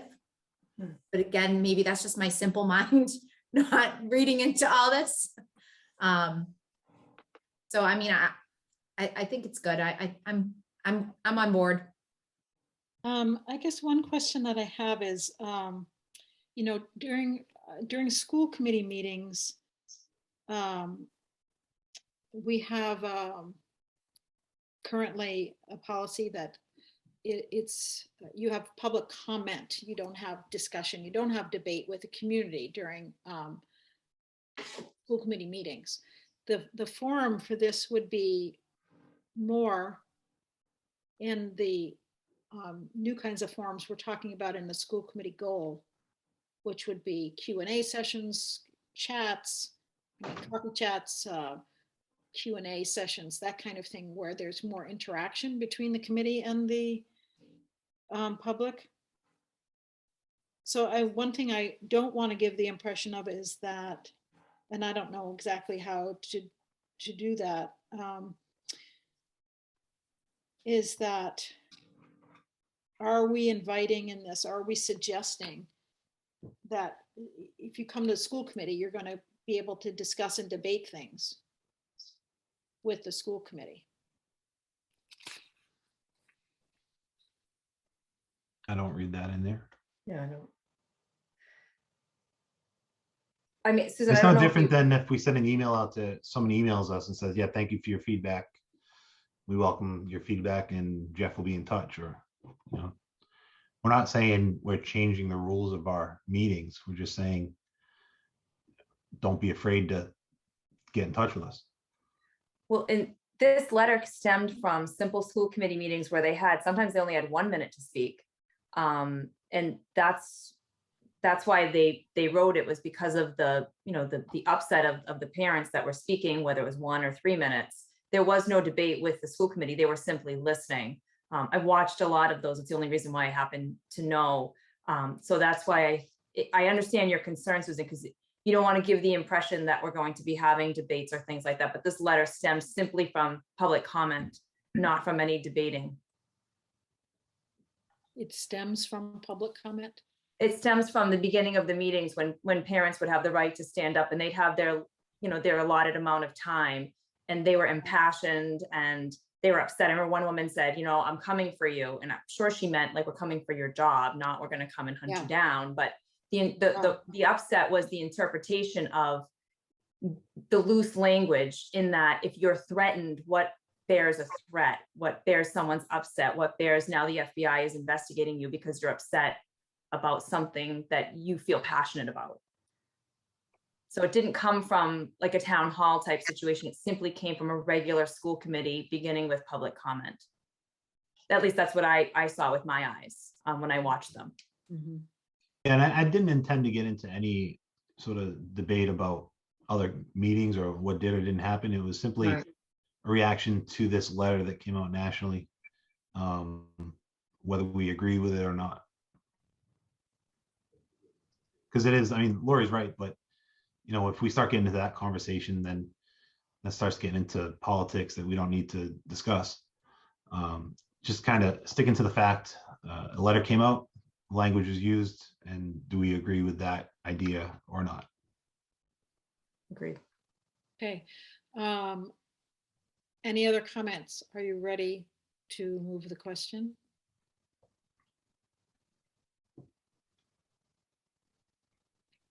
Okay, I'm not hearing any comments, so we will do a roll call vote on, geez, I don't know what I wrote down, on accepting, what was your language, Mike? Accepting the statement? The statement as amended now. Yep.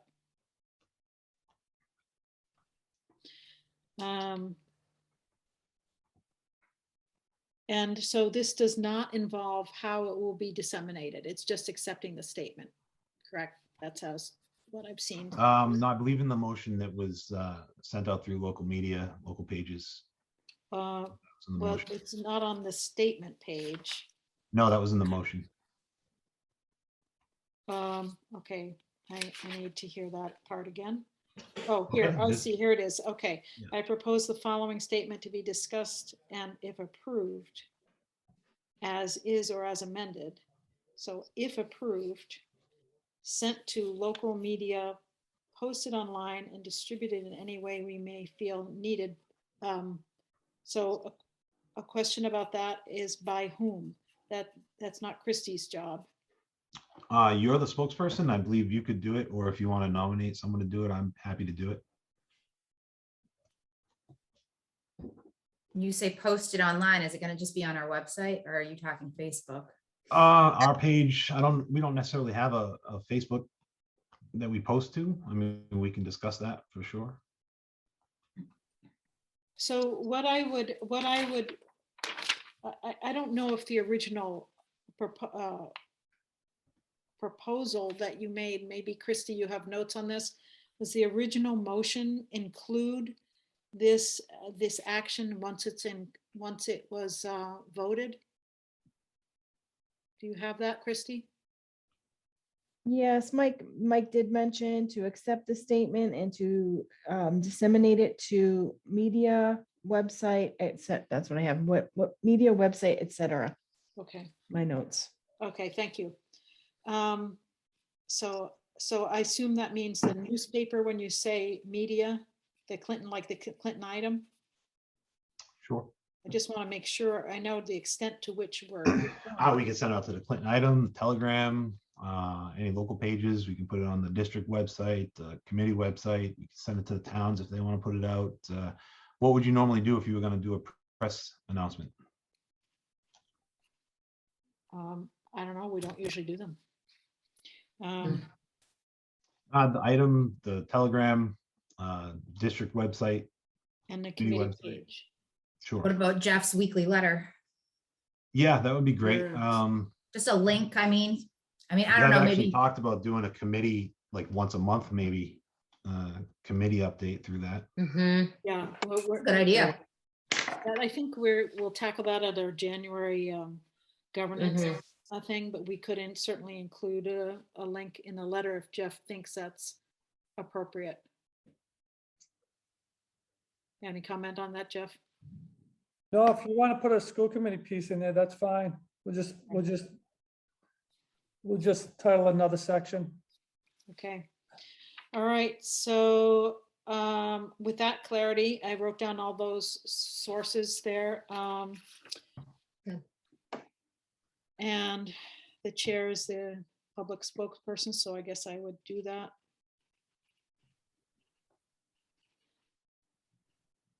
And I assume there should be, direct any comments to this, to the school committee. Anything else? Are we ready to vote? All right, this is a roll call vote, and the motion is to accept the statement as amended and to disseminate this statement via Clinton item, Worcester Telegram and Gazette District homepage, and the school committee page, and superintendent's weekly letter coming up by the chair. In favor, say yes. Against, say no. Mike, Yes. Megan, Yes. Adam, Yes. Lori, Yes. Julie, Yes. and I'll say yes. So that finishes that item. Thank you, Mike, for preparing that Thank you. for us. And I think now we need to move right into business items, and we have a bunch of votes. Hopefully these will go quickly. There are 10 policies listed for a vote tonight. However, we really only need a motion to approve 6 of these policies because only 6 had recommended revisions. The others were reviewed, but no revisions were recommended. So could I have a motion to approve proposed revisions for policy DBG, budget adoption procedures? So moved. Lori moved and seconded. Second. Mike seconded. And roll call. Mike, Yes. Megan, Yes. Adam, Yes. Lori, Yes. Julie, Yes, and me, yes.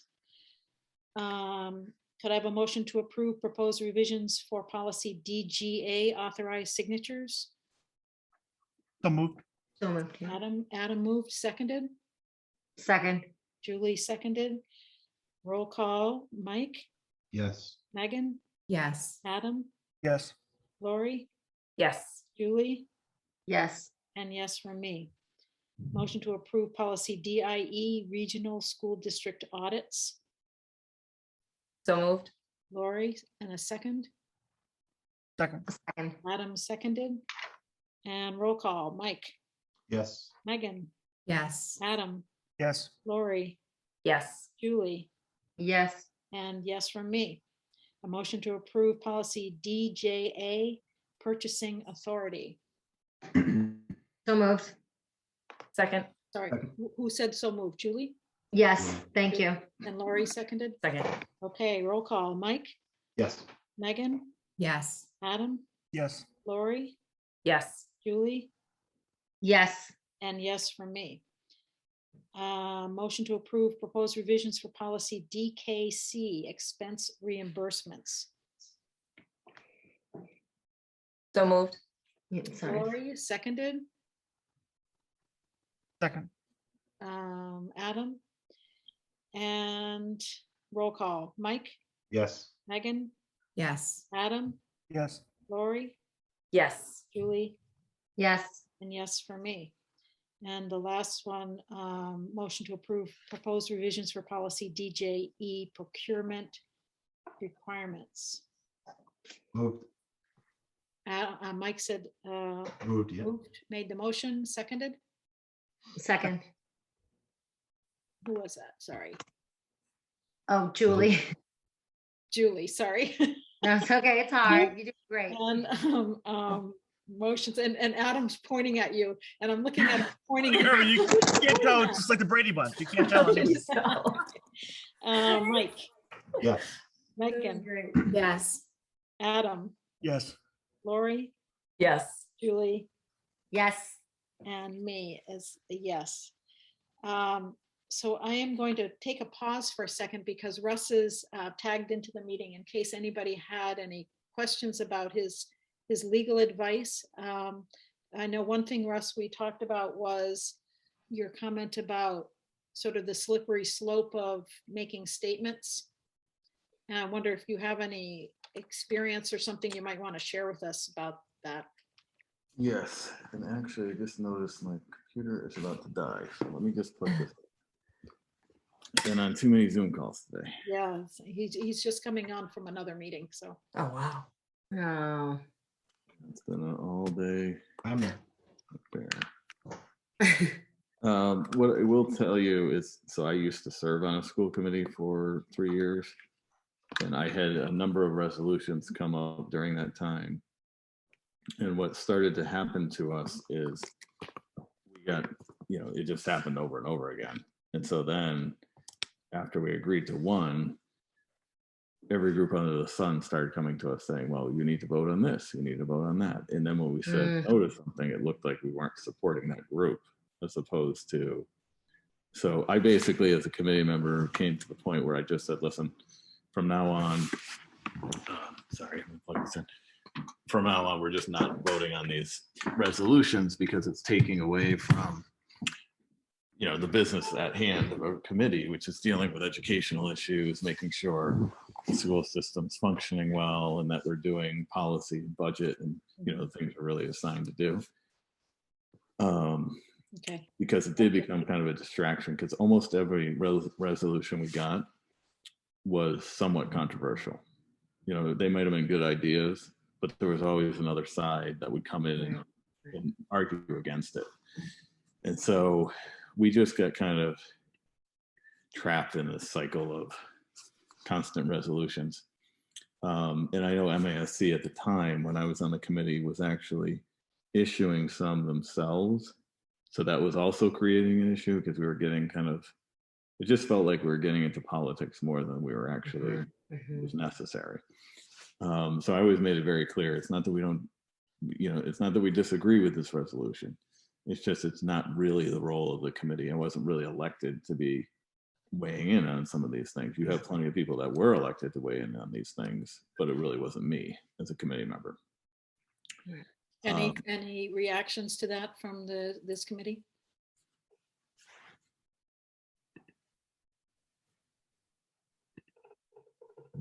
I think I felt the reason that we needed to make a statement was because we fall under the umbrella of the NSBA, and because we happen to have a communication, an issue right now where we're trying to be better at communication with the town. And so I think for me, it felt necessary so that they knew where we stood, because we fall under their umbrella.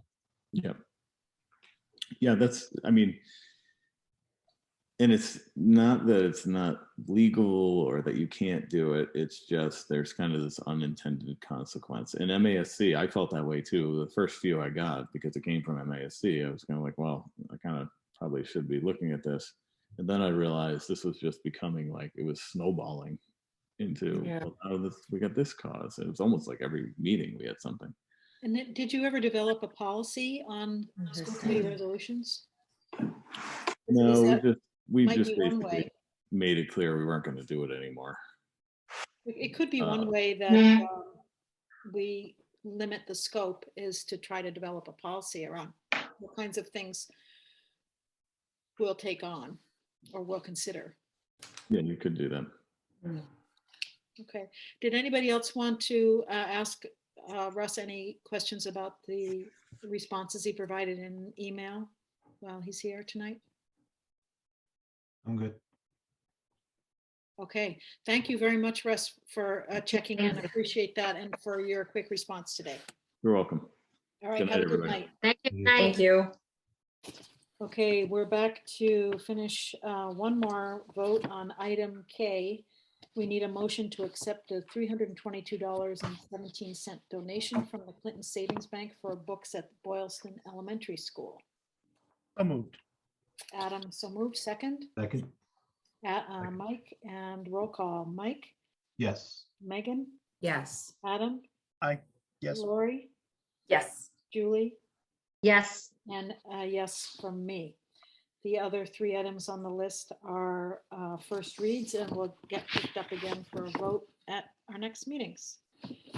Are there any other items that we need to be concerned with tonight, or future agenda items? All right, thank you for spending the night with us, and may I have a motion to adjourn? So moved. Adam, and a second, Second, Mike, and roll call. Mike, yes. Megan, Yes. Adam, Yes. Lori, Yes. Julie, yes. and a yes from me.